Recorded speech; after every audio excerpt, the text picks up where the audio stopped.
Ladies and gentlemen, welcome back to the Ground and Pound podcast, the show where, as always, we're hitting you with them elbows of knowledge.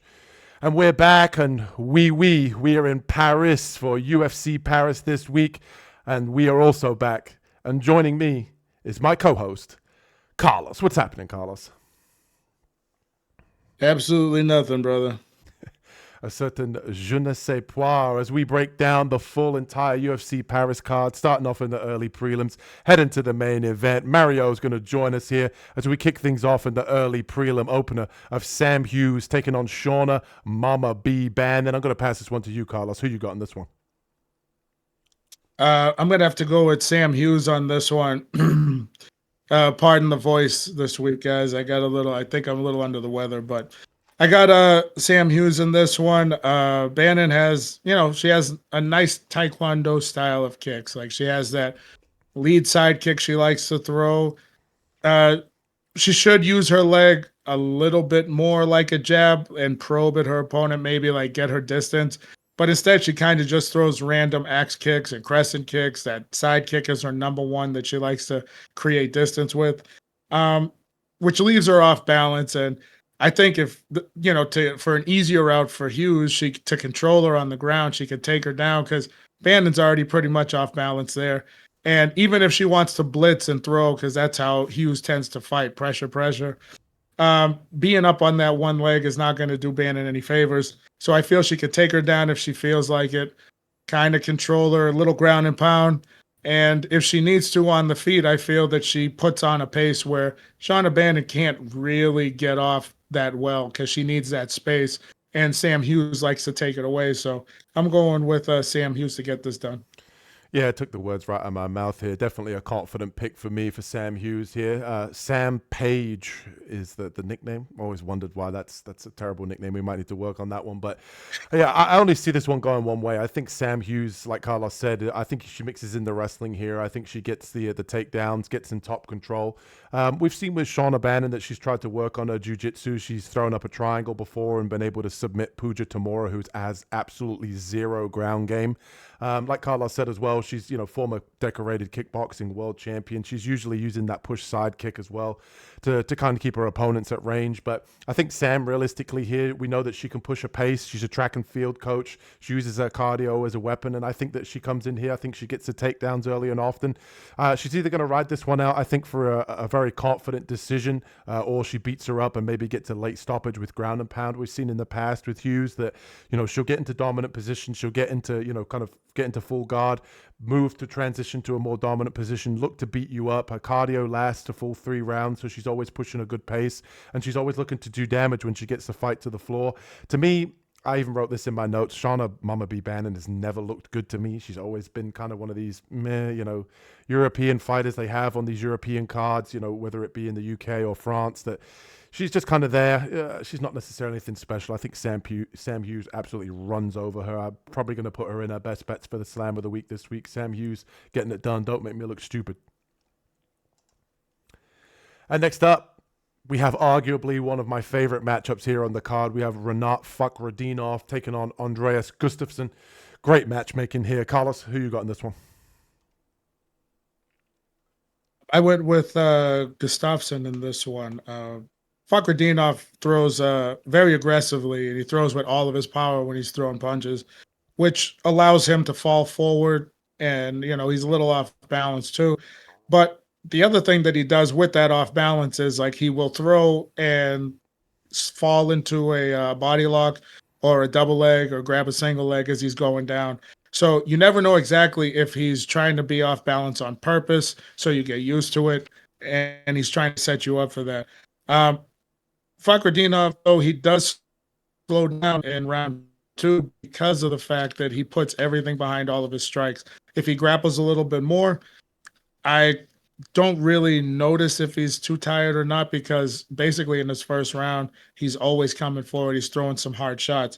And somebody like Gustafsson, he comes from that strong Greco-Roman background. He's going to try to muscle you in the clinch, and that's exactly one of the things that Fakhretdinov likes to do. If he doesn't get the takedown, he wants to press you up against the cage. And Gustafsson is going to be able to reverse that. And I don't know if Fakhretdinov is going to be able to handle all the elbows and knees and short hooks that he throws on the inside. He's got a very punishing style, and he doesn't seem to be as tired as, fighting in the clinch is very tiring, anything close quarters. And Gustafsson seems to be pretty good in rounds 2 and 3. So I feel that if it goes past round 2, midway past round 2, I feel Gustafsson is probably going to get the best of him and punish him a little bit more. Might even get the finish on Fakhretdinov, but Fakhretdinov's a tough guy. So either way, I'm going with Gustafsson to get it done.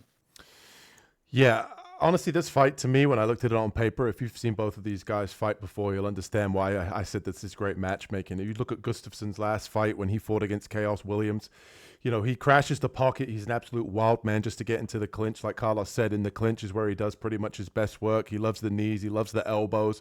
The guy is an absolute marauder when he gets you in the clinch. You will see a guy just completely just spam elbows, hold you there. And the thing with this style, and I even said this and wrote this in my notes when I watched the previous fight against Williams, was he could do this to anybody. It's one of those styles that, it's gritty, it's tough, it's something that he's practiced time and time again, and it's tough to stop. And the thing with Fakhretdinov, and like Carlos even touched upon it too, is he comes out very aggressive early. He does throw a lot of heat in his punches, especially in the first round. He does get tired. He does like to mix in the grappling as well, but that's kind of his second. He likes to come out aggressive with the hands round 1, look for the takedowns. And the way that I see this fight playing out is a tale of two halves, which is why I'm kind of 50-50 on this one. Is I think Gustafsson, early in the first round, he needs to be mindful of crashing into the pocket with Fakhretdinov loading up on big right hands. He might catch him. It's happened in previous fights I've seen on the regional scene with Gustafsson, where he kind of just crashes in a little bit wild with his chin up in the air, and he will get tagged. But Fakhretdinov, we know he's going to slow down. So it's going to be one of those fights to me where how good is the first few rounds for Fakhretdinov, and is he going to be able to win those rounds convincingly, or is Gustafsson going to take over late when Fakhretdinov gets tired? So I think this is going to be a tale of two separate fights. The first round and a half is going to be Fakhretdinov, the second half is going to be Gustafsson, and I'm going to go with Fakhretdinov. I think in this fight it's really going to come down to he's going to win rounds 1. The second round's going to be fairly close. I think he's going to do a good job of keeping it out of the clinch.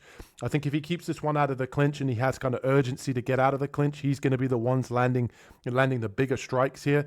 But I do think that Gustafsson's probably going to take over late, and this one's going to be one of those fights that we look back on and we say, how was the second round scored? One judge might have it one way, one might have it the other, but I'm going to go with Fakhretdinov here to get it done as a slight underdog. I think he keeps this one at range. I think he goes for the takedowns himself, and I think he stays out of the clinch with Gustafsson, but not confident. I wouldn't be surprised if Gustafsson pulls this one off. And next up, we have Brad Tavares taking on Robert Bryczek. And I'm going to pass this one to you, Carlos. Who you got in this one? I haven't made a decision on this one yet, because on one hand, we have Tavares, who he mixes up his strikes, but he's the kind of fighter that he'll fight at the pace of his opponent. Even though he can get off first, he tends to wait on you to throw, and he's not even waiting to counter. So I don't know why he waits for his opponent to go. Even against Weidman, he had some times where he could have got a kill shot and he didn't go for it, and he was waiting for Weidman to throw again to counter. But whatever the case may be, how's his name? Bryczek? Is that how we're saying that? Yeah. Bryczek, okay. Looks good. Light on, he can be light on the feet, but for the most part, he looks a little flat-footed, and he's a mover. He's not trying to come in close. He takes little small movements. He's not trying to get in the clinch. He's not trying to get to the ground, and he's trying to throw some long 1-2 shots. And I think he's got a long left hook. But the thing is he doesn't look like. So he was a pro boxer. Fighter, that's what it was. Either way, he has a boxing background, and his punches don't look as devastating as they should. Even in comparison to Tavares looks like he could probably pack a little bit more pop. So he didn't look very impressive in his last outing. So, but neither did Tavares. But I'm going to take Tavares in this one because I believe that he likes to mix in kicks. He likes to mix it up with the punches. He will clinch you. He likes to mix in whether he gets it or not, or he's just faking it, does mix in takedowns. And I think that might be a little too much for Bryczek there to deal with. So I'm going to go with Tavares in this one. Yeah, two for Tavares here. He's been definitely on a downward trend, I would say, in his career so far. Obviously, 37, definitely out of his prime. And like Carlos mentioned as well, that last fight against Gerald Meerschaert isn't necessarily his most brightest performance. He did win that fight fairly comfortably on the feet, but you had to think that, he'd be looking for the knockout there. He'd be looking to get a little bit more of a staple and a little bit more of a good performance there. It kind of just was a little bit wishy-washy. Obviously, Brad Tavares known for good takedown defense. He does like to throw the hands. I do think that throwing more kicks in this style matchup here against Bryczek would definitely be his path to victory, or at least a weapon that he can utilize.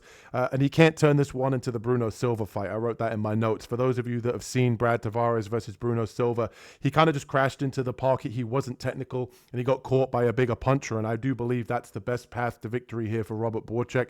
When I watch tape on Robert Bryczek, he's one of these guys. He doesn't throw a ton of kicks, like Carlos mentioned, former pro boxer. He does have heavy hands. He likes to throw kind of in two-punch combinations, whether that be the right hand uppercut, whether that be the 1-2 down the pipe. He's always looking to throw the hands. I'd like to see Brad Tavares kind of mix in kicks here, kind of show a more well-rounded MMA game, like Carlos mentioned. Even if he just gives him something to think about with the takedowns, I think that would be good. And even in Bryczek's last fight, that was in February 10th, 2024 against Ihor Pontiero. So obviously a huge layoff here against a UFC veteran, but I do think that Tavares, if he's smart and he comes into this one with the right game plan, chew up the calf of the boxer here, kind of calf kicks, whether that be kicks to the body as well, time and maybe a couple of kicks upstairs as well. Just kind of frustrate him with the kicks from the outside. Bryczek will probably get frustrated and rush in. That'll open up the hands for Tavares. He can mix in the takedowns in as well. I feel fairly confident in Brad Tavares to get this one done, but you never know. With a guy like Bryczek, he does hit hard. Tavares, obviously over the hill himself, has been knocked out, not necessarily recently, but in the past as well. But give me Tavares here to get this one done if he fights a smart game plan.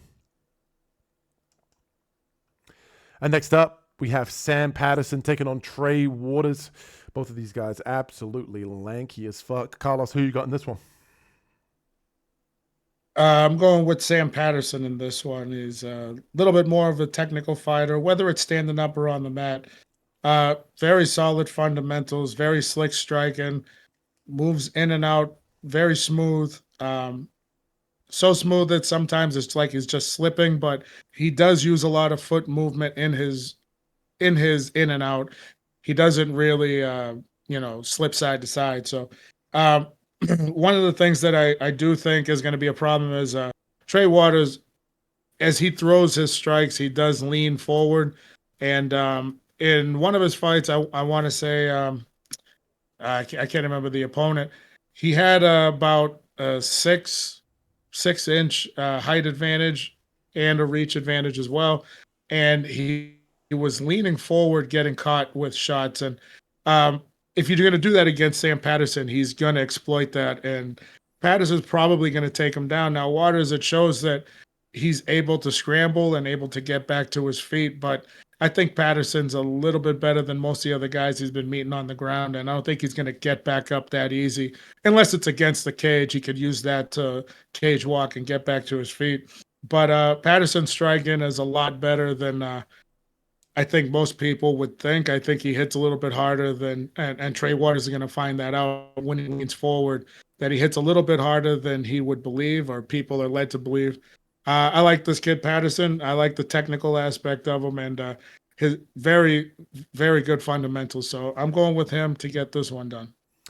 Yeah, two for Patterson here as well. I can't disagree with anything that you said. Trey Waters is coming off about a 1.5 year layoff, so that's not something I really like. And I think both of these guys aren't used to necessarily fighting opponents that are, tall for the division. They're used to being the taller guy with the longer reach. So I think that's going to give Trey Waters problems to me. I think that he fights to the level of his opponent at times. I think that Patterson's definitely the better finisher out of the two. 12 of his 13 wins coming inside of the distance, whether that be via submission or knockout. knockout, so he is well-rounded, which Carlos did mention. And to me, Sam Patterson made the right decision moving from 155 up to 170. His chin was very, very questionable at 155. I think him, kind of draining too much water out of his body really affected his chin, and he seemed to found his home here at 170. He's looked good. I think it's 3 straight wins now, all coming via finish. And obviously that last fight against Danny Barlow was a big shock as a big underdog, but he was able to get it done there against a UFC prospect that a lot of people were quite high on. And my only real criticism, and Carlos did touch upon it as well, is Sam Patterson doesn't really move his head a whole lot. He doesn't necessarily have a whole lot of side-to-side movement, but to me, Waters doesn't necessarily have that pop to take advantage of that. He's a rangy fighter, but even Billy Ray Goff in his previous fight, which we saw a year and a half ago, he was able to walk him down, kind of just get in his face, and Waters didn't really have a whole lot to throw back at him to get respect. And I do think that Sam Patterson has a whole lot that he can get Trey Waters worried about. Like I said, definitely a guy that can mix in takedowns if he wants to take the back and, get on top and try and look for submissions or beat him up with ground and pound. I think that's a viable option. And I also think as well on the feet, I think that he's proven time and time again now, like in his last performance, that he can crack. So I think Sam Patterson's going to get this one done. I feel fairly good about him. Obviously, Trey Waters could come in here, still 30 years old, still in his fighting prime. He could come in and shock the world in some respect, or at least shock me on the Ground and Pound podcast. With his 1.5-year layoff, he might be training with somebody that we don't know about, but he's just a guy that, to me, he's just very tall. He's just there because of his range and his height. I don't necessarily think he's the best athlete in the world either, but give me Sam Patterson here to get this one done. I think that the stoppage is coming here. I think he might be able to find the knockout. I'm going to say second round. And next up, we have Rhys McKee taking on Axel Soler. Axel Foley. Carlos, who you got in this one? Brother, I just realized I had a hard time picking this one. I didn't really get anyone for it.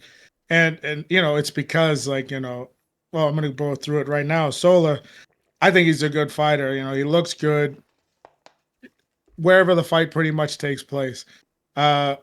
One of the things I like about him is that he likes to be very physical, likes to come forward, likes to press and close the distance. Technical, but can bully people, in the fight.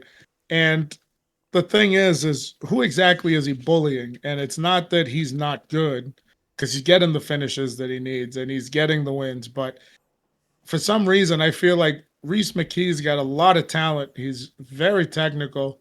And I mean, yeah, he's got some terrible losses in the UFC, but he's a tough son of a bitch. You know what I mean? Like, he could take a shot, he can scramble, he can get back to his feet. He's not bad on the ground, although most of the time when he's on there, he's on his back. Defensively, he's pretty sound. And I think this fight's going to be, I did have to look at the odds on this one. And Sola's got like a huge advantage in this. And I just go, I don't think this is as easy as people think it's going to be. And for that reason, I think I'm going to go with Rhys McKee. I think he's got the experience. I think he's fought some tougher guys. And I like this kid, Sola. I just think that this is going to be like, you're fighting in France, you're in the UFC for the first time. That stuff might get to you. You might be thinking about it too much. And Rhys just might be thinking, I got to get this to get my second win in the UFC. You know what I mean? So I don't know. I'm going to go with Rhys right now. I'm going to be Johnny on the spot, and I'm going to take Rhys McKee here. Carlos, welcome to the Dog Pound, my friend, because Rhys McKee this week is going to be this week's Dog of the Week. I couldn't believe that Rhys McKee was an underdog after watching tape on this French fraud. Other than Axel Foley, I mean, this guy's a joke. I got to be honest with you. When I watched tape on this guy, I was not that impressed. He's a champion over in Aries FC, the French-based promotion. I think those guys break like. The opponents were terrible. Like the opponents that I was watching, I watched 3 of his fights. previous title fights where he was defending his title. He gets cracked early by guys that are like, 16-7 that don't even look that impressive.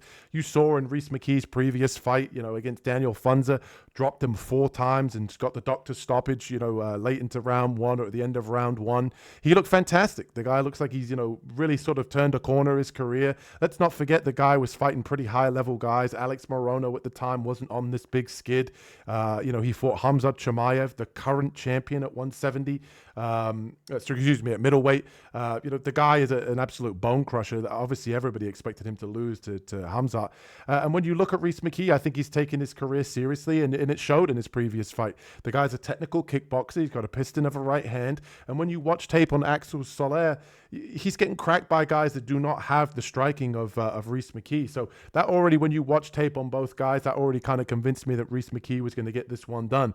Then I go and I look back. Axel is actually a 155er. So he's training, consecutively and fighting at 155. He had a fight recently 2 months ago at 155. This fight's at 170. So he's not going to cut any weight. He's just going to come into this fight heavy. And he's still going to be the bigger, the smaller guy here. Rhys McKee does cut weight to get to 170. I think that's going to help him defend the takedowns. And when you look at the takedowns of Axel Soler, he really likes to get into the sort of the body lock, the clinch, go for those trip takedowns. That's going to be tough to do against a guy 6'2", with a bigger weight advantage here. I think that Rhys McKee hits harder than most of these guys, these French frauds that he's fighting on the regional scene over in Aries FC. Give me Rhys McKee, man. Dog of the week. What the fuck are we doing? And I'm going to say this right now. He's knocking him out. I'm putting the money on it right now. He's going to be in one of the props. Rhys McKee by knockout. He's knocking Axel Soler out. We're getting back. I'm hyped because obviously we've had a week away for Dog of the Week. Check it out. Full highlight reel tape coming this week. Rhys McKee, Dog of the Week. Let's go. Listen, man, you got to say though, like even though he's fighting the lesser of the opposition, Sola still looks pretty good. You know what I mean? Like he'll be a nice addition to 155. I think so, and I think that even at 70, I mean, I don't know if that's going to be his permanent weight class or what, but you got to admit that he still looks pretty good. And yeah, McKee has fought I think tougher opponents. I just feel like this is a bad place to put him for his first fight in. That's all. He's a bum, Rock. He's a bum. He's a bum. You got to chill out on the French, brother. And next up, we have Marcin Tybura taking on Ante. Is it Ante Delija? Is that how you say that? Delija. Delija, that's it. Ante Delija. I knew that one. I was too hyped for the Dog of the Week. Got to chill out on the caffeine. Carlos, who you got in this one?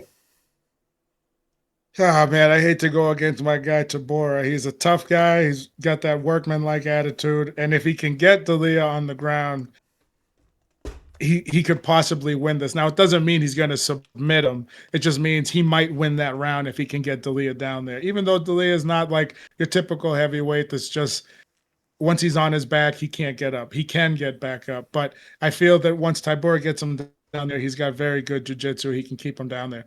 The problem is I don't know if he can do that once in each round or at least twice in each round to be able to win that round.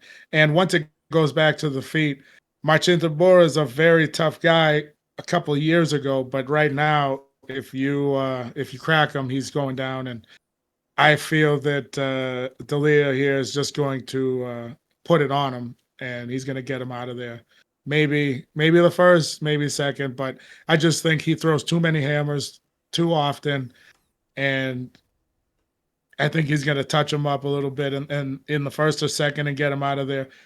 But there have been fights where Delija just wasn't active enough. So this could be that night. And I just think first night in the UFC, signed in, ready to go. I think he wants to make a name for himself, and I think he's going to take it out on Tybura. Sorry, big guy. I like him. Yeah, give me Delija, man. I'm not gonna lie. I've noticed a long time ago, looking at tape study for other people, and looking at Mick Parkin and stuff like that on social media, that Delia's been training with Tom Aspinall for a long time. He's not necessarily been that active. I know that he fought against who's that fat dude? Costa, I forget the guy's name. It's irrelevant. He knocked him out in the first round. He looked good doing it. I think the hand speed Oh, here of Jorgen Delija. De Costa. Jorgen De Yeah, De Castro. That's Castro. it. Yeah, that's it. That's Yeah. it. Jorgen De Castro. Um, like I said, he's training with Tom Aspinall. He's training with a lot of those big heavyweights up there in the north of England. And to me, with Tybura, he comes out early. He looks decent early in round one if he can get takedowns, get in top control, and beat you up. But I don't see him doing that here against Delija. Delia's bigger. He's faster. I think in terms of the game plan, the only way that Tybura is going to win this fight is to be able to get him down early and either submit him or beat him up on the ground and get him out of there early. Delija, to me, the hand speed is just going to be so different in terms of these two. I think Delija finds the chin early here of Tybura. I think when Tybura gets tired, I think it's the Delija is still going to have that hand speed. As long as he can defend the takedowns, I think he'll be just fine here. I'm sure that he's working on that with Tom Aspinall, Mick Parkin, and all those big heavyweights over there at that gym. And like Carlos said, this is his opportunity here. 35 years old. He is the younger guy in this matchup as well. He is the slight height and reach advantage as well. I think this is going to be his moment here to get a win inside the UFC. I think he takes advantage of it here, and I think he probably finds the knockout as well. I'm going to go with Delija for the knockout here against Tybura. I also like Tybura. I just think this is a bad matchup here for him on the feet, and the hand speed's going to cost him. Yeah, you gotta watch out though with Delija, because sometimes I know he used to train with Krokop and them over in Croatia, and that gym could be a little saucy. So maybe he wins. Maybe he gets popped afterward. Who knows? Pictogram. And next up, we have Oumar C taking on Brendson Ribeiro, and no breakdown needed for this one, surely, right, Carlos? Who you got in this one? Well, there is no breakdown needed. I'm going with Oumar C, but the thing is wasn't impressed in his last out, obviously, and he got his first loss, and it was against what was it, Menafield? Yeah. And so much bigger. Could have smothered him, could have got him to the ground. Menafield did good. He was able to stop getting to the ground, but you got all that reach, and you still allowed Menafield to actually capitalize in this fight on him back and forth. So I'm not sure exactly why that is. Yes, Menafield's a very good athlete. Yeah, he can blitz and close the distance, but against Ribeiro here, okay, Ribeiro, I told you that before. He has all the physical attributes to be very good. The only thing he's doesn't have is the chin, and obviously he must lose focus at some point in this fight. So obviously I'm not going to go with him, but Oumar C needs an impressive win after that Menafield. Is it impressive if he comes in and puts out Ribeiro? No, because Ribeiro's garbage, but I'll feel happy if he gets him out of there, because that's what should happen. You said he's garbage? Whoa, Carlos. Yeah, I mean, I love everybody in the UFC, and I think you deserve to be there, except for James Yantop. You know what I mean? That guy was terrible, and the other human punching bag, the Mexican punching bag. But you know who I'm talking about from the Contender Series. I can't remember his name. I don't even want to know his name. But Ribeiro.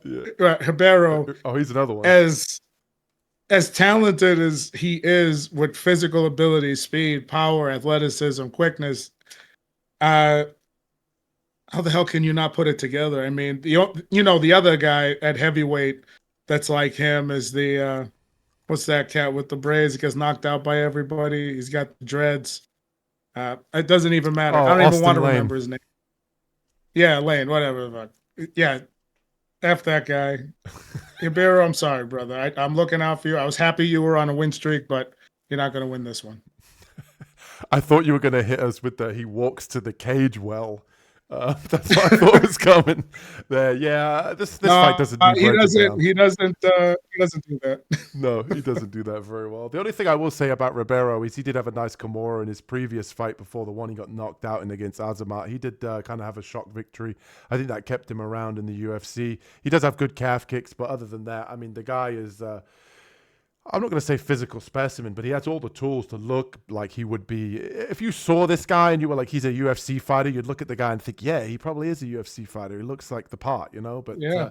he has all the physical attributes. It's just one of those things where, like you said, he just can't really put it together. But very short breakdown here. I think Oumar C gets back in the win column. I think he goes back for the grappling and the takedowns. I think he finds the back, finds the choke, or beats him up on the ground. Very simple. I don't know what the fuck that last performance was against Menefield. Decided to fight, literally to the exact skill set that best suits Menefield in that fight. Decided to mix in absolutely zero grappling. Decided to, with an 83-inch reach, decided to stand there and kind of just trade in the pocket with a guy that has a much shorter reach and that has more power.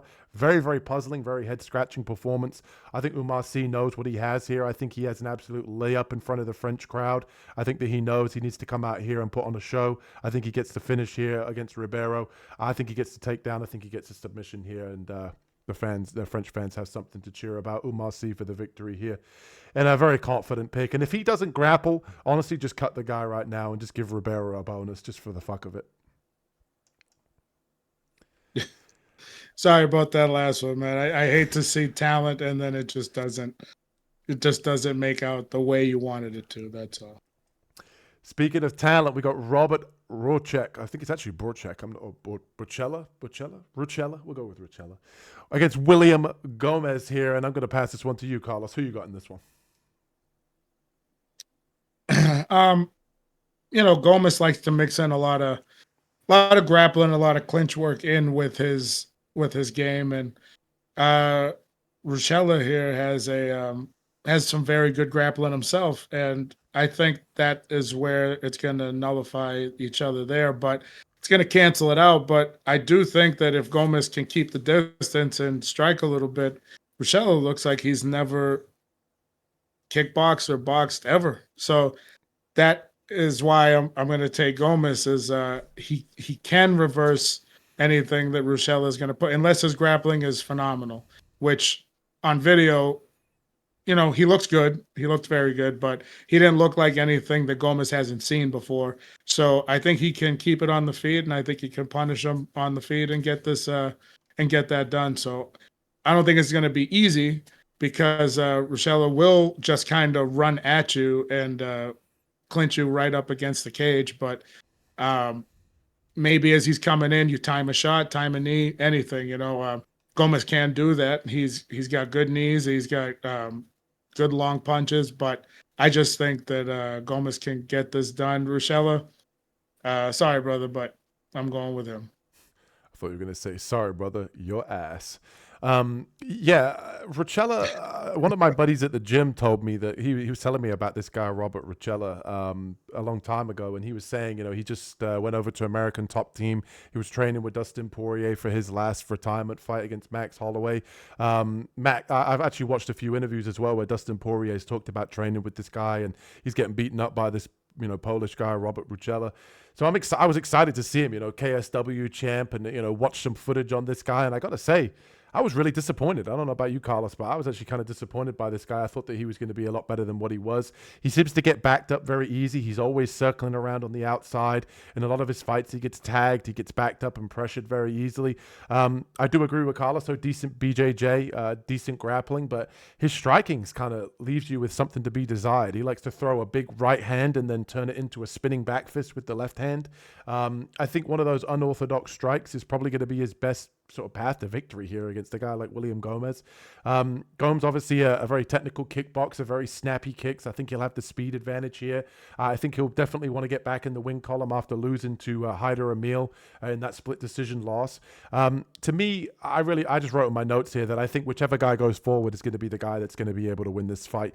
We've seen with Gomes that he gets backed up a lot as well. He's always defending takedowns. I think Ruchala would be best served to mix in some takedowns here and look to grapple. I think Gomes has done a good job in the past of defending those takedowns. I think he keeps his one on the feet, uses his snappy kicks, and I think this is a fight where if Ruchala kind of comes in and lands some sort of spinning back fist or some sort of crazy technique, obviously that we don't see coming, that's probably how I see him winning this fight. Until then, give me Gomes. I think that he's going to keep this one technical on the feet. He's going to blast kicks. He's going to be the one going forward as the French guy fighting in his home nation. And I think he's going to defend any takedowns that come his way. So I like Gomes here to get this one done with the kickboxing, keeping this one out at range and being the aggressor. And next up, we have Patricio Pitbull taking on Losene Keita. And I'm going to pass this one to you, Carlos. Who you got in this one?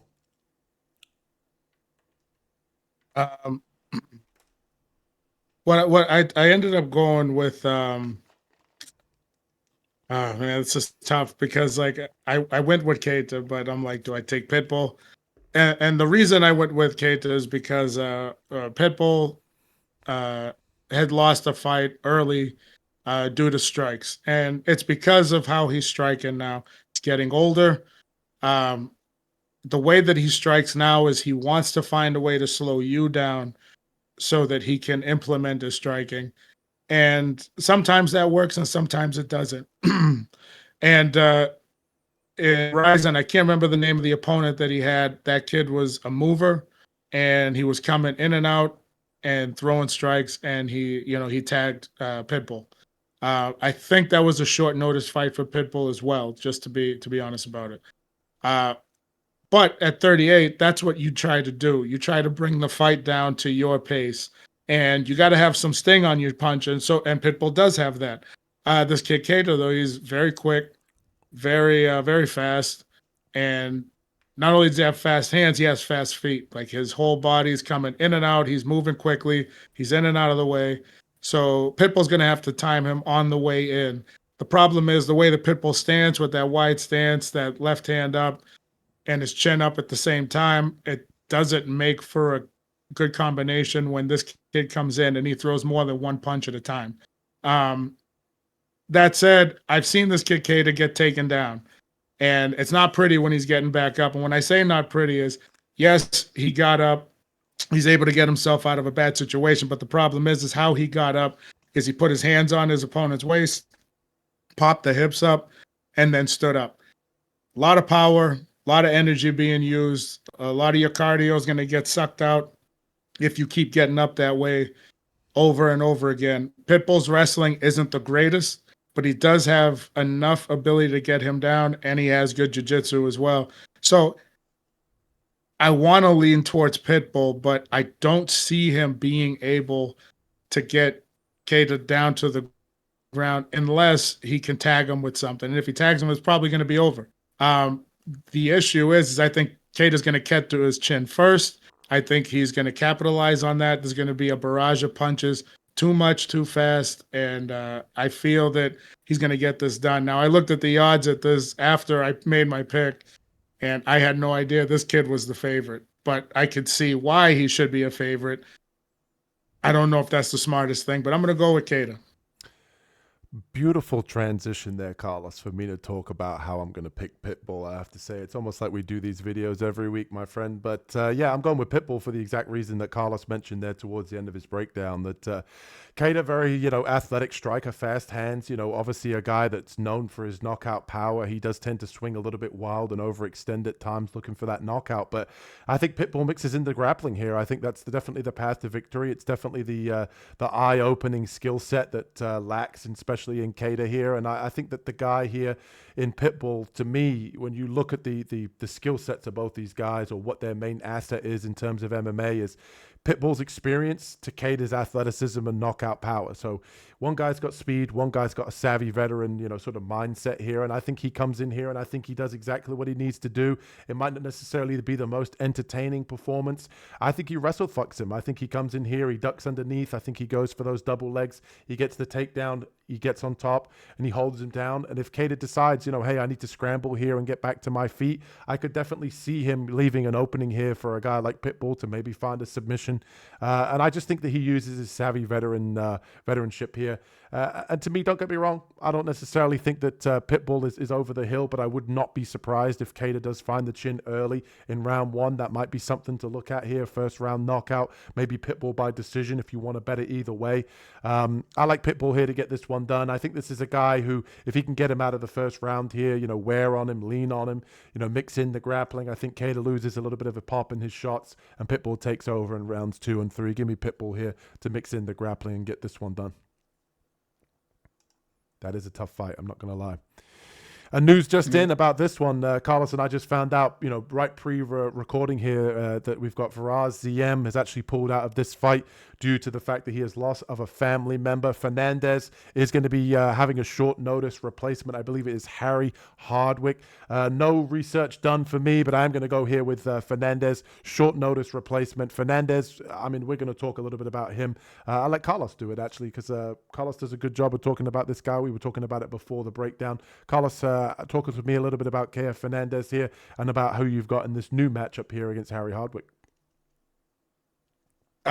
Okay, so yeah, I'm gonna go with Fernandes. First of all, this Ziam Fernandes fight was gonna be phenomenal. I wish this were to take place, but I like both guys, so it would have been rough to see one lose, especially in devastating fashion, but I would have loved to see the matchup. Anyway, going back to this, Fernandes, I'm going with him just for the fact that he's very unassuming. A lot of people look at him and he has doesn't come out and look like he's a fighter. He doesn't look like he's going to be very intimidating, very imposing. He doesn't have the fastest abilities. He doesn't have the quickest hands, but when he lands those kicks and he starts ripping your legs apart, you feel it. And then when he starts coming up high with those kicks, he's very punishing, even when you're blocking or not.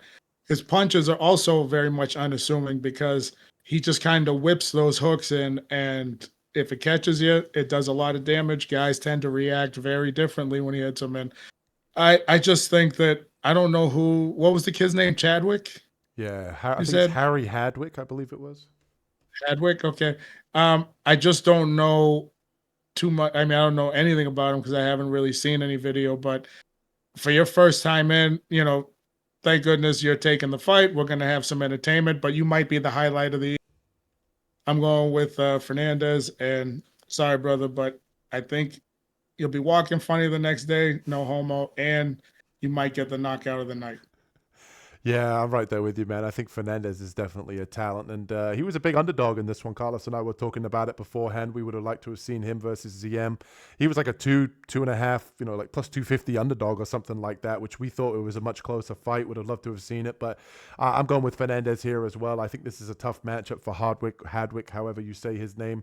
Obviously, no research done. He might be an absolute world beater, but what I was able to see on him in terms of just looking him up on Tapology, pre-recording here, I still think Fernandes would have done a fantastic job. Obviously, training with Jose Aldo, he's got those very, very, very nice calf kicks, and he's shown that in the Garam fight. He absolutely butchered that lead leg, and I think that's going to be the plan here. Very snappy head kicks, very snappy body kicks, and he's a very talented fighter, good takedown defense, and he's good at fighting on the outside, good cardio, everything that you want out of a UFC prospect. He's definitely somebody that I think a lot of the UFC casuals aren't necessarily guys that aren't doing videos week in, week out, watching every single fight night, definitely aren't familiar with this guy.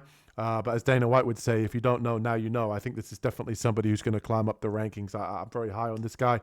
I think he gets this one done, and I agree with Carlos. I think he probably finds a highlight reel finish, whether that be with the calf kicks or head kick or some sort of kick this week. But Fernandes definitely getting it done. And next up, we have Modestas Bukauskas taking on Paul Craig. Carlos, who you got in this one? You know what kind of sucks is that I actually have to pretend like I did research on this. So I'm gonna go with Bukauskas, right? Everybody knows how Paul Craig is gonna fight. He's just gonna walk you down and try to snuggle you, get you to the ground, and throw his legs up, try to get a triangle, try to get an arm, but whatever he gets.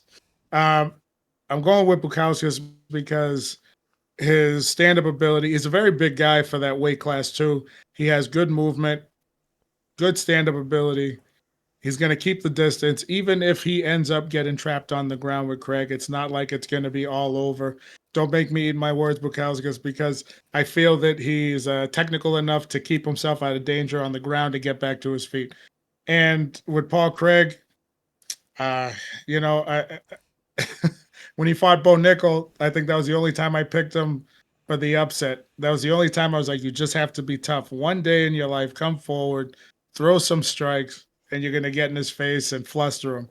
And you didn't do it for me, Craig, but you have submitted a number of world beaters. Saturday could be no different. I just don't think Bukauskas is going to fall into that trap of, I'm going to go into the guard He's going to get out of the guard, not fall into it, let him get back up and punish him on the feet.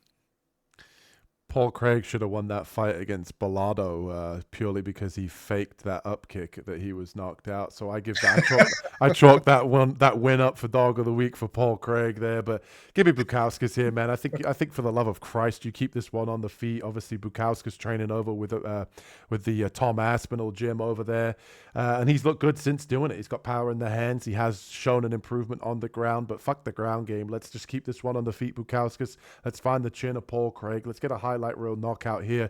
Let's ascend in the division. Let's keep moving up. And I think, do I really need to break down Paul Craig? Carlos, pretty much hit the nail on the head from fight to fight. We know what we're getting from Paul Craig. He wants to pull guard. He wants to get you in his guard. He wants to be able to throw up triangles and arm bars, which we've seen in the past. He has done it in previous fights. Obviously pulled off some big upsets. I think Bukauskas is smart enough here. I think his team, his corner is going to be good enough here. Tell him, keep this one on the feet, beat him up with the hands. He has power. When he fought against Prachnio, you saw that he can really crack. He hurt Prachnio a few times on the feet with his right hand. I think that he uses that right hand here and knocks out Paul Craig. And we might be looking at Paul Craig going bye-bye because I'm pretty sure that's quite a few losses in a row now, apart from the one win he had against Bilardo, but I'm not bitter at all. And next up, we have Balaji Oki taking on Mason Jones. I'm going to pass this one to you, Carlos. Who you got in this one?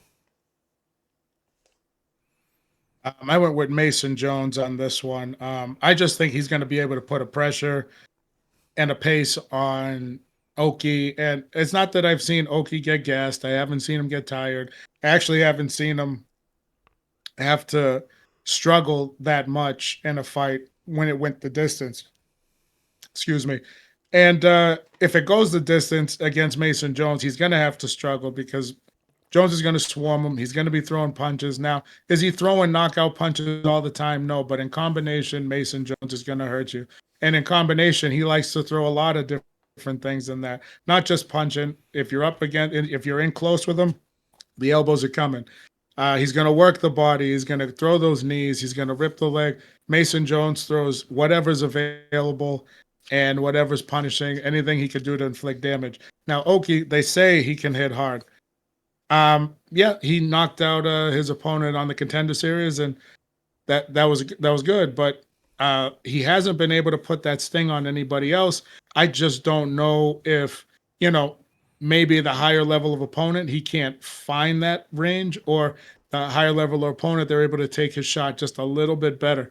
I don't know. Maybe he's holding back and kind of playing the touch and points to the end, but either way, if you got that pop, you got to let it go because now's the time because Mason Jones is the guy that's going to stand in front of you. And I don't know. I know he got hurt against Chris Duncan, so he got submitted very quickly. I just don't know. Is it the fact that his ground game isn't that solid, or was he really hurt and that's why he got submitted that quickly? Because Mason Jones is definitely going to pull you to the ground if he gets an opportunity to.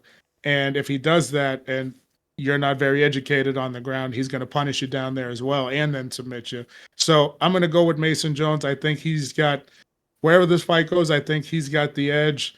The only thing I don't like is the fact that Mason lets himself get hit sometimes, very clean, and likes to show off the toughness. I don't know if this is the time you want to do that, but yeah, I think he's going to stay defensively pretty solid and get this done. So let's go Jones. Yeah, to me, Balaji Oki's always looked like one of those guys that he's got a decent amount of athleticism, a decent amount of power in his shots, or, so it appears. But somebody's in his ear telling him, hey, you need to be technical. And he's just overthinking everything. He wants to stay super technical at all times. He doesn't want to let the hands go as much as he should. And I think that's been a detriment to him so far. And obviously in his previous fight against Chris Duncan, he wanted to mix in the takedowns. He wanted to show off the grappling.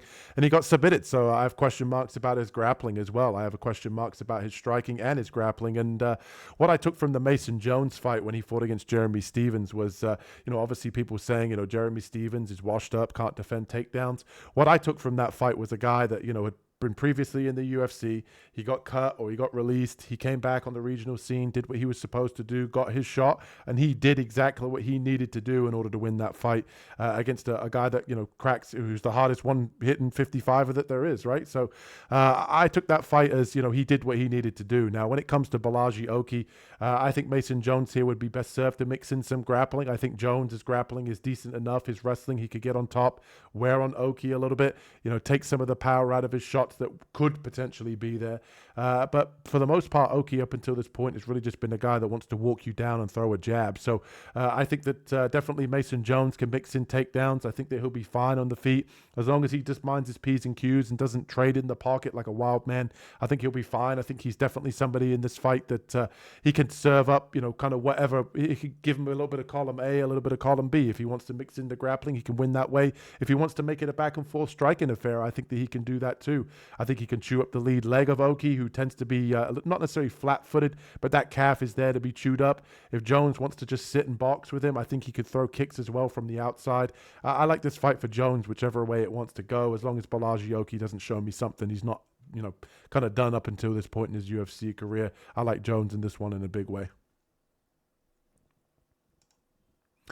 And that brings us to the co-main event. And if you're enjoying the content here on the Ground and Pound podcast, hit that like and subscribe button as we break down Benoit Saint-Denis taking on Mauricio Rufy. Carlos, who you got in this one? I went with Mauricio Rufy on this one. All right. I think Saint-Denis can have a lot of success if he can get this fight to the mat. On the feet, it's not going to look very pretty. He's a little slower. If he's throwing to get the takedowns and just force Rufy to keep fighting him off all fight, and then landing a short elbow and then going back for another takedown, landing some knees. Yeah, he can get this. He can get this done. The only thing is the movement of Rufy, and I believe he knows that Saint-Denis wants to get in close. And I feel that he's going to fight off his back foot, but he's got very good footwork. So when he throws his strike, he's going to slip and angle out. And he does that a lot. And that throws off someone like Saint-Denis who doesn't have like traditional wrestling takedowns. I think that's going to pose a huge problem for him. Now, Rufy's takedown defense, I haven't really seen a ton of it. Like a lot of guys want to stand with him as well. And when they go for it, it's out of desperation, so he can see it coming a mile away. Saint-Denis is going to go for those takedowns no matter what from round 1 to round 3. I just think that Rufy's going to have enough to create the distance, stuff the takedowns, and then just pick him apart on the feet. Is he going to get a finish? I don't think so, but I do think he's going to land the cleaner shots. I think he's going to not overextend. He's going to stay safe and, stuff the takedown. So, yeah, I'm going to go with Rufy in this one. Rufy by knockout. That's my prediction. All right, let's get to the main event. No, I honestly believe that this fight is set up to give Rufy another highlight reel knockout, and that's no disrespect to Benoit Saint-Denis, but when you look at this guy's career, he's taken a lot of damage early in his career, obviously on the bad end of that terrible referee stoppage where, if he dies, he dies. I think that's what people are calling it on the internet, where, the referee just could have stopped the fight at any moment. He pretty much let that fight go on for another 2 rounds. Benoit Saint-Denis obviously getting knocked out as well by Dustin Poirier pretty clean. And also as well took a lot of damage in that Moicano fight, was getting absolutely, sliced and diced with elbows in that fight too. And I look at this fight, and I think the UFC put this one together where they know they've got Benoit Saint-Denis, a fan favorite over in France. Here, co-main event, Rufy, a lot of hype behind him, whether you agree with it or not. A guy that's been compared to, the Brazilian Conor McGregor and all this. And the guy obviously coming off a spinning wheel kick knockout against, Bobby Green. And I look at this fight, and I just think it screams Rufy knockout to me. And I just think, like Carlos touched on it in the start of his breakdown, that I think the speed discrepancy here amongst these two, if they both decide to throw, I think Rufy gets to the target much faster than what Benoit Saint-Denis does. If Benoit Saint-Denis comes in here and mixes in the grappling, I think that would serve him well. I have seen a little bit of takedown defense from Rufy. I think that he'll do a fantastic job of keeping this one on the feet. I think Rufy finds a knockout here, maybe second, I'm going to say first or second round. Maybe I'm just going to say straight right hand, straight down the pipe. I don't necessarily like this fight for Benoit Saint-Denis just purely because even if he gets him down, I don't necessarily think that he's going to be able to do anything with him. I think they start the fight on the feet and Rufi still finds the knockout. So fighting nerds, they know what they have here in this guy. I think they know that his striking is all that. I'm sure they've worked on his takedown defense. They've worked on his grappling. And like Carlos said, he has good footwork as well to stay off the fence. I honestly think this is going to be another highlight reel knockout for Rufi this week. And that brings us to the main event of the evening. And obviously we have Nassourdine Imavov, the Frenchman, taking on Caio Borralho. And this is a great matchup, another stylistic matchup, good matchmaking here. Carlos, who you got in the main event? I went with Imavov in this one. And I do like both fighters. I think Borralho's very talented. And I did say I didn't think that Imavov could get to the top 5, you know what I mean, in that division. But he's shown that he's got pretty good striking, pretty solid. His takedown defense is it's actually very good. And he's very educated on the ground as well. So I do think that the edge in the striking department goes with Imavov. I think he's going to try to stay to the outside. He's going to try to keep the distance between them. And when Borralho goes for the takedowns, he's going to have to get a body lock to get him down. So he's going to probably get him up against the cage and get a clinch, go for a body lock. And Imavov is very good at getting that overhook, peeling up, and controlling your wrist. And I mean, if you can't get those hands claps together, I don't know how you're going to get him down. You know, it's not like Borralho likes to go single leg, run the pipe, and then get you down. But I just feel that Imavov, I mean, Borralho was very impressive on the feet against Jared Cannonier.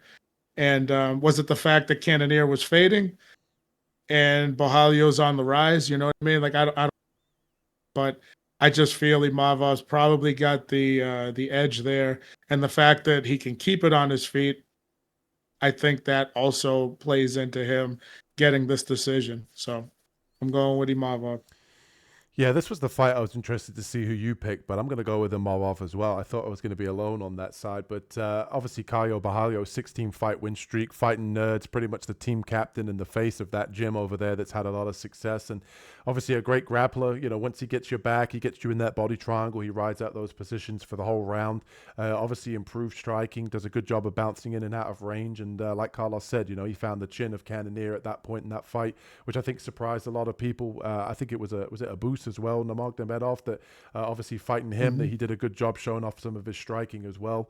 But I just think Imavov is being underrated here, and Carlos and I have talked about it in previous videos with him, that we weren't that high on him, and he keeps proving us wrong. I think he's fought the tougher competition, obviously knocking out Izzy in his previous fight. Obviously another guy that he beat, Cannonier. You know, the guys beat the tougher level guys in the UFC. He's got, I would argue he may even have the better wrestling in this matchup. Obviously Borralho, the better, you know, kind of jiu-jitsu practitioner, but I think if Imavov gets into a dominant top position here, I think he can definitely ride out rounds in top position. Borralho not necessarily known for his submissions, more for riding out top position or riding out the back control, I should say. And I think Imavov on the feet, I think he is a little bit more comfortable there. I think Borralho bounces in and out of range beautifully, but I think Imavov kind of has a little bit more power. I think he trusts his hands a little bit more. He has knocked out and kind of, you know, even cracked a few of his previous opponents as well. I just trust Imavov's game, that he knows what he's doing at this point. Obviously got the home crowd as well behind him. And I just think here that this matchup might be a close back and forth fight. Borralho kind of hangs in there, hangs tough. Some rounds are very close. Some rounds, you know, Imavov might take just based on maybe a knockdown or top control. Ultimately, I think the judges side with Imavov here. Not talking conspiracy corner. Let's not bring that back, people. But I am going to go with Imavov here to get this one done, mixing in the striking and ultimately maybe even mixing some grappling here. And that's everything here we have for you on the Ground and Pound podcast, a full card breakdown for UFC Paris in the books.